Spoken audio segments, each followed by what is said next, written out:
Hello friends, আজকে আমি বানাতে চলেছি খুবই easy and tasty bread pizza. ফার্স্টে একটা প্যান গরম করে তার মধ্যে বাটার ব্রাশ করে দিয়ে দিচ্ছি দুটো ব্রেডের উপরে ভালোভাবে পিৎজা সসটাকে স্প্রেড করে নিচ্ছি।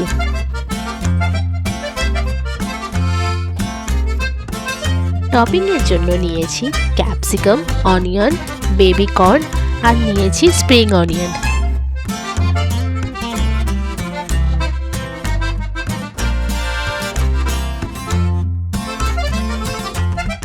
এর উপর থেকে দিয়ে দিচ্ছি সামান্য সল্ট। এবারে দিচ্ছি গ্রেটেড চিজটা দেওয়া হয়ে গেলে এরপরে সবশেষে দিয়ে দিচ্ছি সামান্য চিলি ফ্লেক্স। এরপরে ঢাকা দিয়ে লো ফ্লেমে কিছুক্ষণের জন্য রেখে দেবো।